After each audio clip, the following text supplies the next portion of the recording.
एक प्रलय आने वाला है जो दुनिया का नामो निशान मिटा देगा।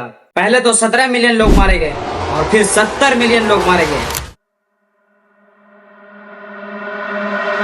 अस्सलाम वालेकुम दोस्तों, इमाम मेहंदी का ज़ुहूर और थर्ड वर्ल्ड वॉर, क्या ये दोनों चीजें साथ में हो सकती हैं?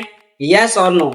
आइए जानते हैं आज की इस वीडियो में। जैसा कि आप सबको मालूम है कि फर्स्ट वर्ल्ड वॉर जो 28 जुलाई 1914 को स्टार्ट हुई थी, ये वॉर 11 नवंबर 1918 को खत्म हो गई थी। इसका असर पूरी दुनिया पर पड़ा था। इसमें लगभग 17 मिलियन यानी 17 करोड़ लोग मारे गए थे। इसके बाद एक नया रोल आया जिसने सेकेंड वर्ल्ड वॉर का रूप लिया। सेकेंड वर्ल्ड वॉर जिसमें लगभग 70 मिलियन लोग मारे गए। तो जर्मनी भी 2 पार्ट्स में डिवाइड हो गया।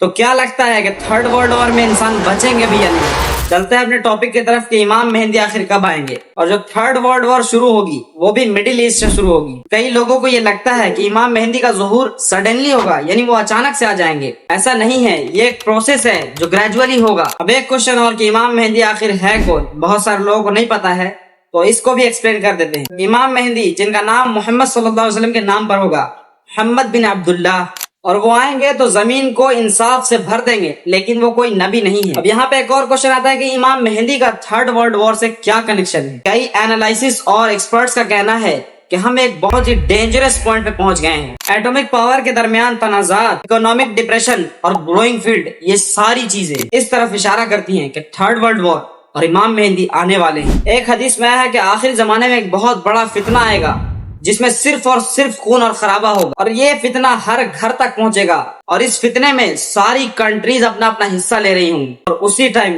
इमाम मेहंदी आएंगे। अगर आज की दुनिया में हम गौर करें तो जुल्म, करप्शन को हम बढ़ता हुआ बहुत तेजी से देख सकते हैं, और फलस्तीन और इजराइल की वॉर ये एक लाइव एग्जाम्पल है। और जैसे जैसे टाइम बढ़ रहा है अदर कंट्रीज इस वॉर में हिस्सा ले रही हैं और ये इंडिकेट करता है वर्ल्ड वॉर 3 की तरफ। एक हदीस में आया है कि इमाम मेहंदी की आर्मी जिनके हाथ में ब्लैक फ्लैग होगा वो खुरासान की तरफ से निकलेंगे। और एक क्वेश्चन जो सब पूछते हैं कि खुरासान आखिर है कहाँ पे, तो अगर आप मैप में भी देखेंगे तो आपको ये जगह कहीं नहीं दिखेगी। खुरासान का असल हिस्सा अफगानिस्तान, ईरान और तुर्किस्तान और कुछ हिस्सा इसका मिडिल ईस्ट में भी पाया जाता है। इसका ज्यादातर हिस्सा सेंट्रल एशिया में आता है और ये आर्मी निकलकर मदीना की तरफ जाएगी दज्जाल से लड़ने के लिए।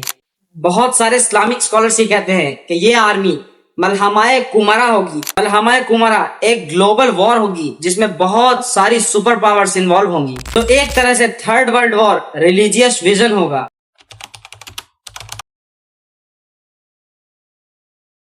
और बहुत सारे स्कॉलर्स का ये कहना है कि थर्ड वर्ल्ड वॉर आर्मी और एक्सप्लोजन्स के जरिए नहीं होगी बल्कि सोशल मीडिया के थ्रू होगी, जो कि आज देख सकते हैं आप कि सोशल मीडिया के थ्रू कितनी ज्यादा गलत चीजें फैलाई जा रही हैं। लाइक 80% यूथ गलत ट्रैक और सोशल मीडिया के कठपुतली बन चुके हैं। लेकिन ये सब हो कैसे रहा है? आखिर कोई तो होगा इसके पीछे जो इस चीज को कर रहा है, और इसके पीछे जो है उसका नाम दज्जाल है, जो दुनिया में तो है लेकिन वो कैद है। जैसा कि हमने पिछली वीडियो में आपको बताया था, अगर आपने उसको नहीं देखा है तो जाके देख लीजिए।